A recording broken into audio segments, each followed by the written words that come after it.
Coach T, the Polepreneur, and I am in my Dallas, Texas pole dance studio. And I just wanted to jump on here for a moment and just kind of go over a little bit of my journey. I think it's important for me to kind of bring you guys up to speed of who I am. I'm still in the introduction phases of my Polepreneur page. So I want to bring you guys up to speed a little bit of who I am. I am Teresa Saffold, but I go by Coach T. I have been in business since 2016. I currently, at the moment, have 2 studio locations in Dallas, Texas. And these are the biggest locations that I have had in my entire pole studio ownership career, and I love it. These were my goals. These were my pinnacles. This was exactly what I was going for. I wanted what I would call a mega studio. In all of those years of realizing pole studio ownership, I've always had goals. I've had a great time realizing those goals. I've learned so much about myself, and now I'm in the phase where I want to help other people who want to do this. If you want to own a pole dance studio,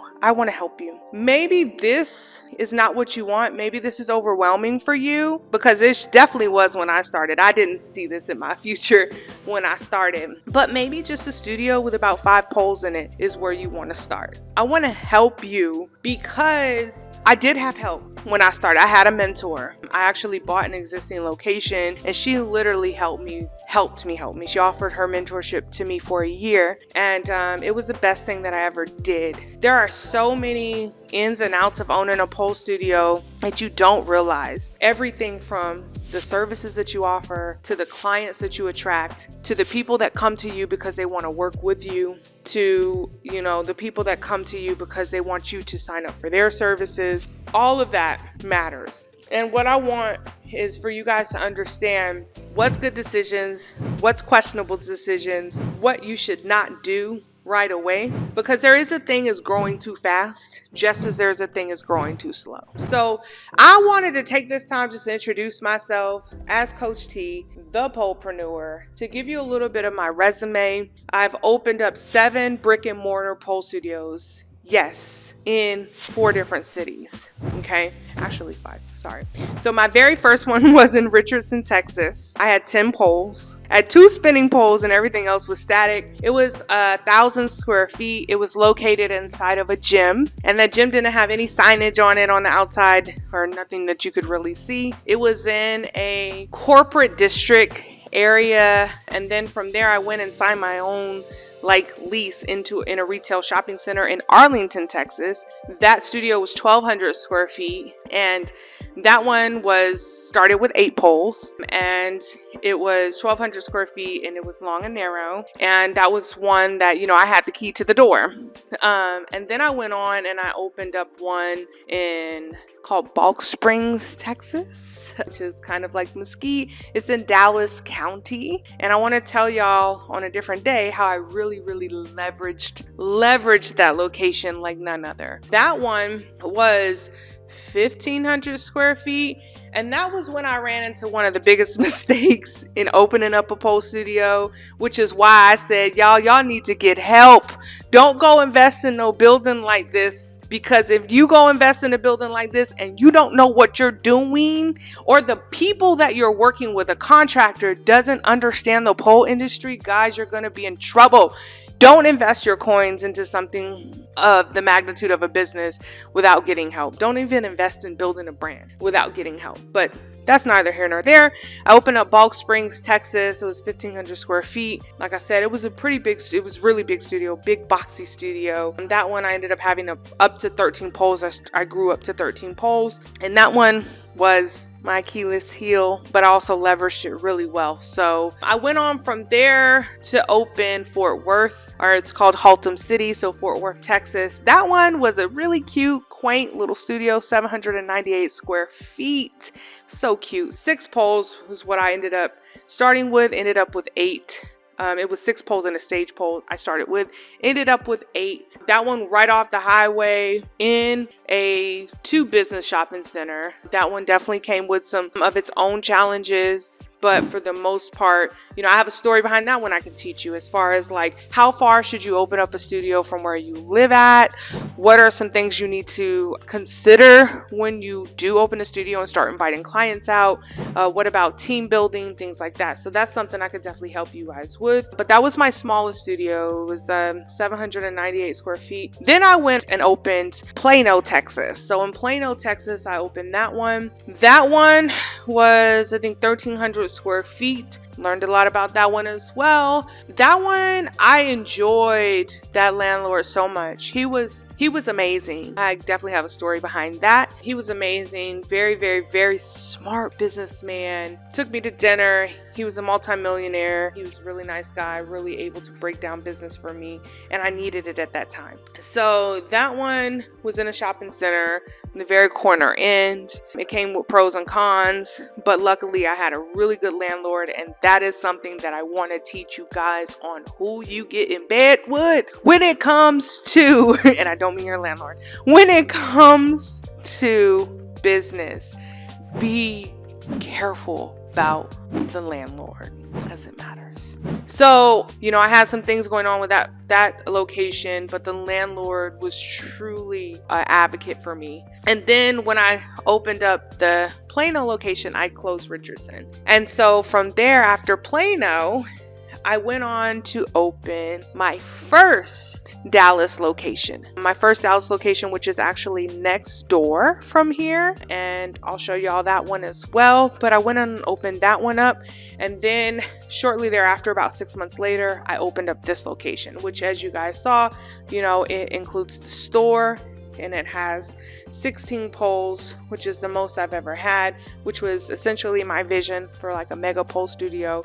And I'll tell y'all too why that's so important, is because it feeds into how much earning potential you have. So again, location matters, not just because how convenient is it for people to get to you, but also what does your location offer?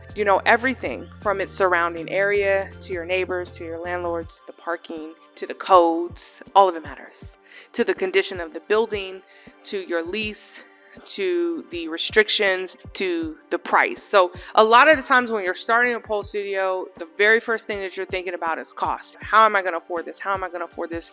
But I want to talk to you about hidden costs. I can teach you on a lot of things. I mean, a lot of things. Pick my brain, schedule a session with me. Let's go for it. I can teach you a lot of things. But one thing for sure is I know how to build a pole studio.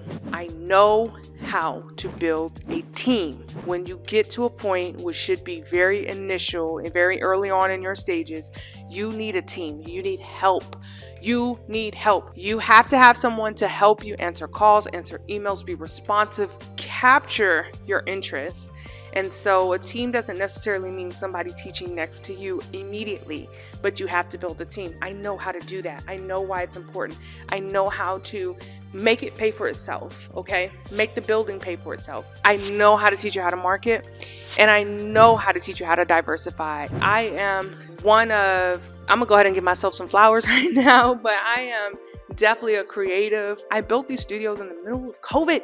I signed my lease right at the beginning of COVID. But because I know how to negotiate, and because I know how to be a professional, and because I know how to think on my feet, we survived COVID. And not only did we survive COVID, but we thrived in COVID. Not only did that, I want to tell y'all this story. When I started this studio in the middle of COVID, my pole supplier, which was X-Pole, was in one of the most stringent states when it comes to the restrictions of COVID and operating and having your business run during COVID. They were shut down for a very, very, very long time. Then we ran into the supply chain issue, and then we ran into the labor shortage issue. So everything was just backlog. Because I opened the studio in the start of COVID, I didn't have my poles because the studio wasn't built out yet. So I had to get creative, and I had to create my own poles. So some of these poles that you see behind us are X-Pole. That's an X-Pole. But these poles are mine. I created those poles. So guys, I know how to pivot. That's what I'm telling you. I know how to pivot. I know how to get you out of a crunch, guys. Sales are low. I know how to get you out of a crunch. That's what I'm telling you I'm offering, okay? So I've had my years of pole studio ownership, and I have thoroughly enjoyed it. I've been an instructor. I've been a studio manager. I've I've been a trainer, been a studio owner. I've created my own retail line, which is a whole other thing. You need retail. And now I just want to help people, man. Like, we're on the verge of 2023. By the time you see this video, it might already be 2023, might be 2024. I don't know. But I am set out to help you build a brand, build a business. It doesn't have to be this. It doesn't have to be 2,500 square feet, 16 poles. It doesn't have to be a team of 20 people. It doesn't have to be that. It could be an online business. It could be a virtual offering. It could be virtual classes. But if you want to build a brand, it's still going to require you to build a service, build a team, even if it's a +1, build marketing, and know how to pivot. It does not matter. You're going to have to know how to do those things. So if you are interested in signing up with me, Coach T, the Polepreneur, and any other stage, know that I do have some options available for you. Please click the link in my bio, click the link in the description, like and subscribe to this video, guys. I'm just getting started, just getting started on this brand. And when I tell you I have so many things to show y'all and to share with you guys that you're going to find helpful, if it's nothing more than what not to do, I'm going to teach you guys what not to do. I'm going to teach you what to do and what not to do. I'm going to teach you what to avoid. I'm going to teach you what to put on pause and what to press the gas on, because I'm able to do it because I've experienced a lot of it. And so you're going to get the wisdom that has come out of my experiences. So other than that, let me show you the next studio. Here's the other studio. So this is my other studio. Guys, these are the brands: the Pole Dance, Polepreneur, Power Bar, and this Bar Babe store. There you go.